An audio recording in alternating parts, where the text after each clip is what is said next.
Yeah, so I've been doing it for like 20 years, and it's always been like this really obvious thing that like you get into design, you start doing production, and we make way more than we need to. And um so I think people have been trying to solve like that issue on its own, like, oh, making, fewer units, or being smarter about it and using a lot of data analysis to do it.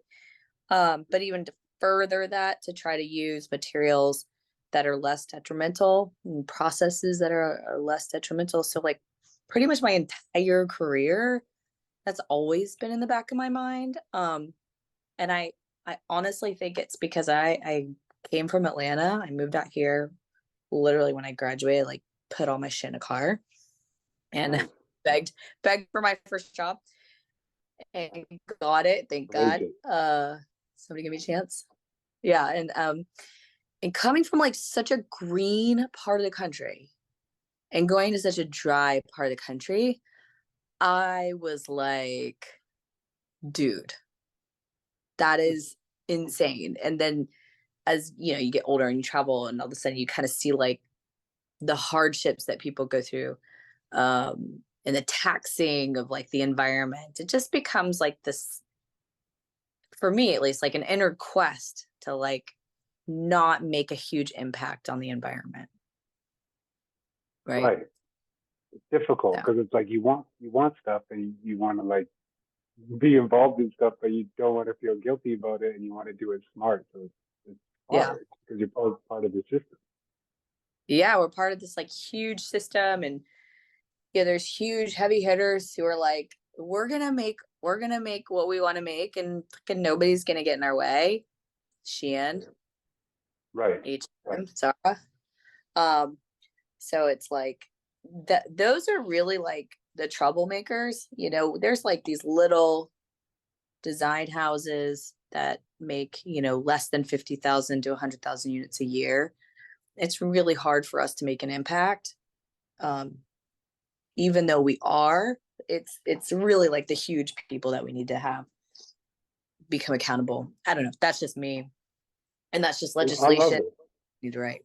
So yeah, Legislation. And I'm just going to keep asking you questions because I just love hearing people's perspectives on it because I'm one that believes there are solutions, but they're sometimes difficult to find. And the best way to figure them out is just to like share ideas. Like, what kind of legislation do you think would be effective? Like, we're in an unsustainable industry that's continually growing and everyone's talking about sustainability, but the problem's only getting worse because we're just producing more and more and we don't have real tangible solutions in place at scale.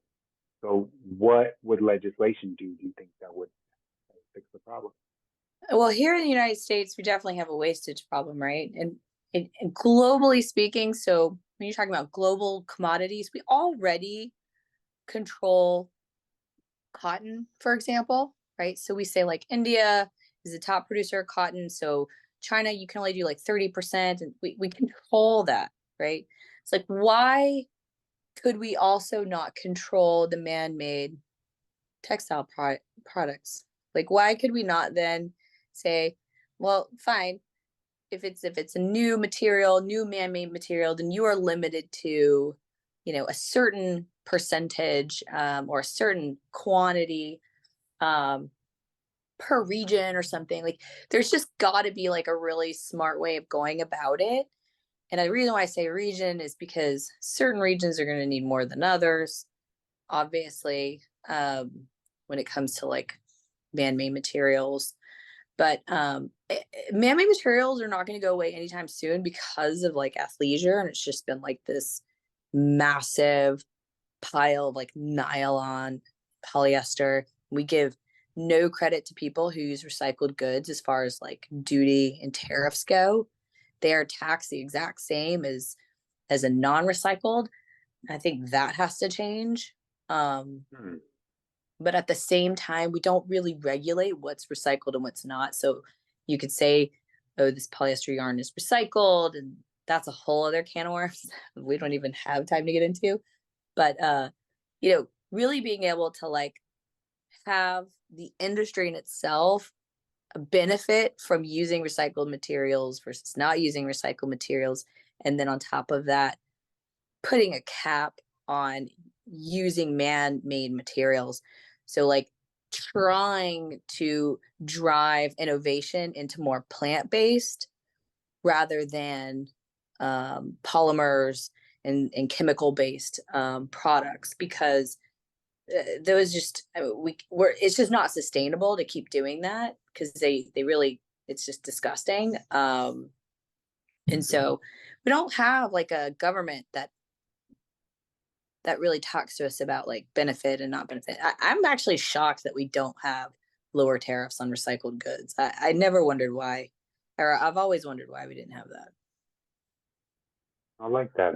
What about from the demand side, like customers choosing plant-based or more sustainably based products over man-made products? Do you think we have a chance to control the demand side, or people are just going to buy what's cheapest no matter what?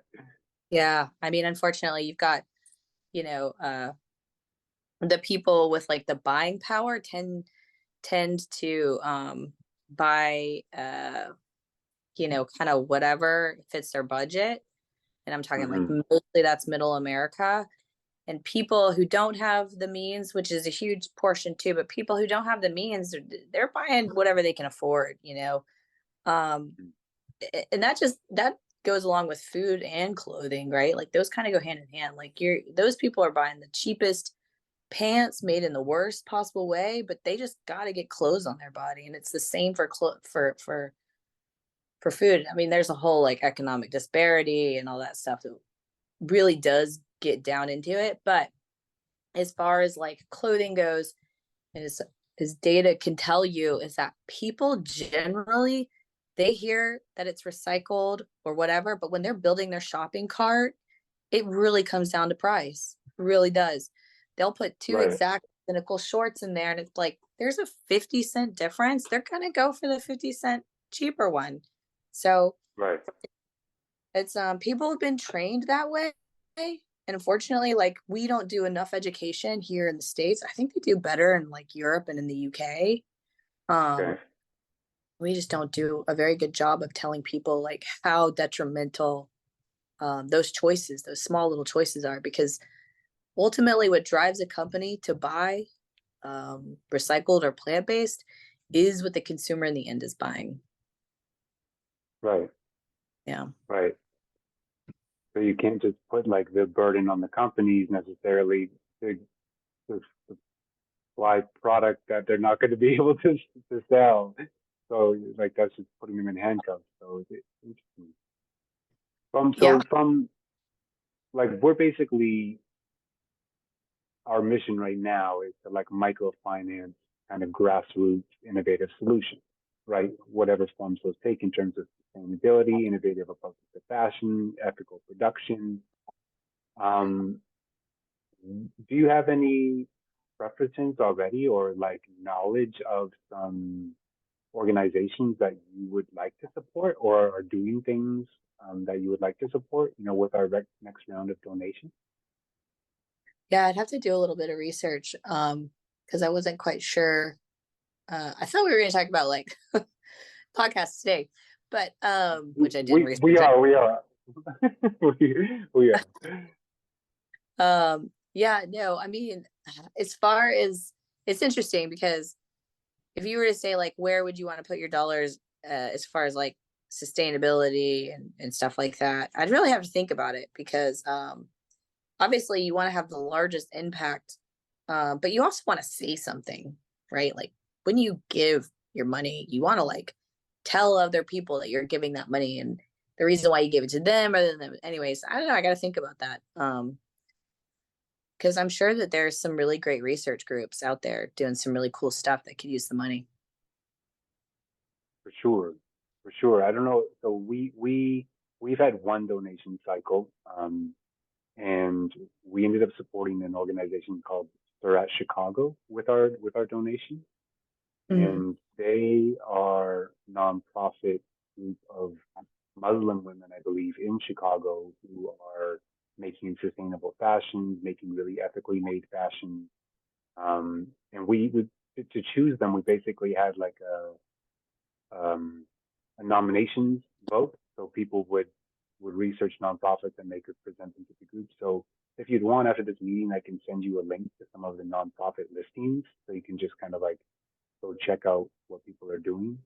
And for our next donation cycle, you're more than welcome to nominate anyone you find that is doing something interesting or is doing something that inspires you or is doing something that you think is kind of a bit of a key to actual scalable impact, with what we're trying to do.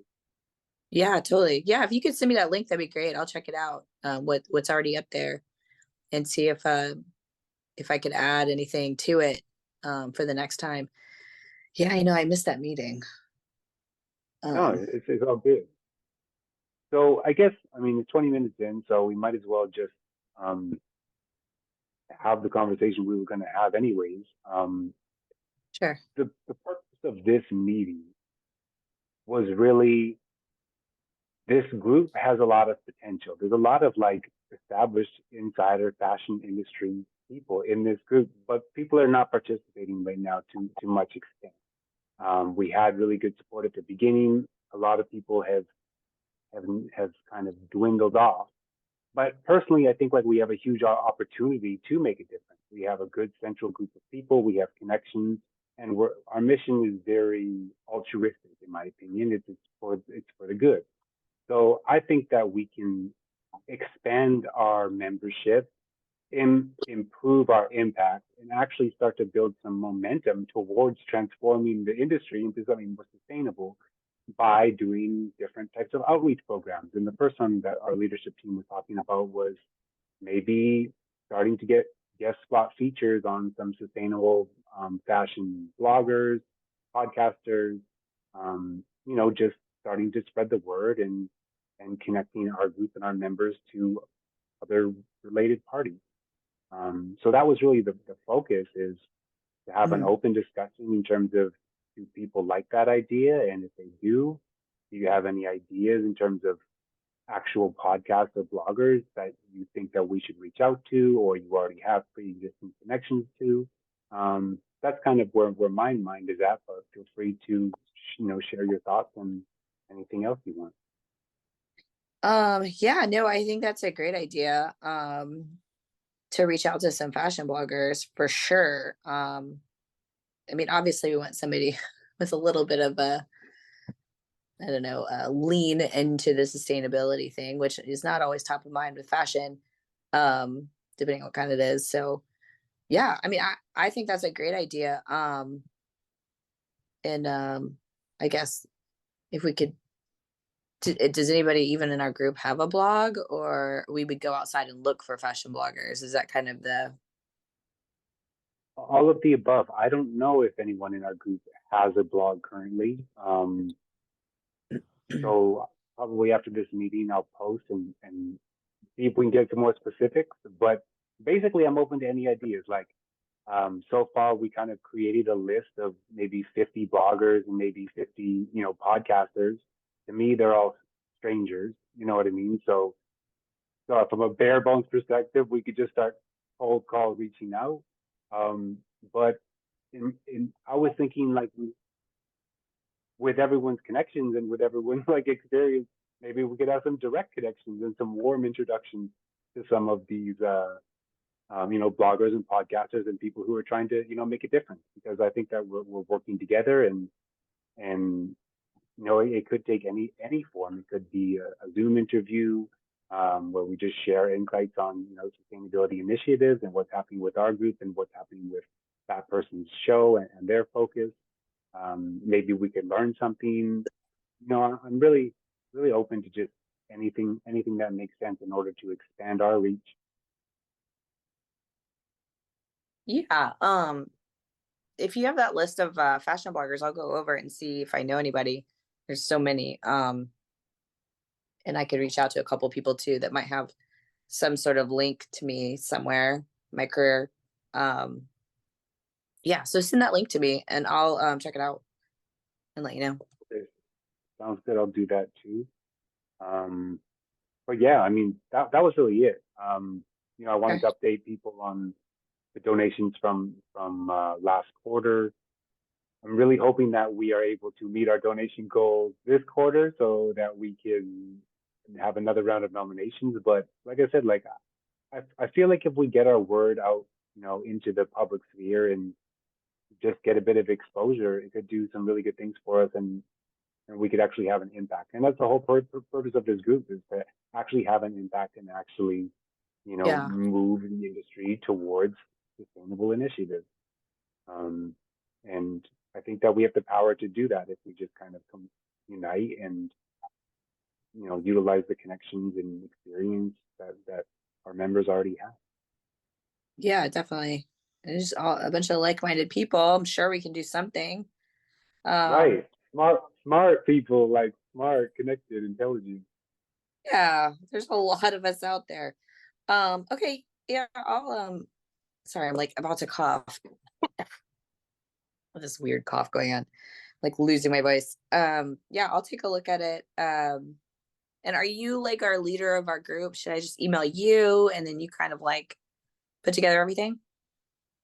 Yeah, you can email me. And also, have you been on the Grapevine portal at all? I know it's I kind of have been unfamiliar. I have been on it, just not for a while, maybe a month. Right. No pressure. You're also welcome to share things on the thread there that are, you can private message there and post public things. You can email me anytime, no problem. But if there is anything that you're like, hey, this is appropriate to just post on the thread, feel free to just go to the page and post it as well. Okay, cool. But we'll stay in touch. I'll send you an email um, with with everything promised.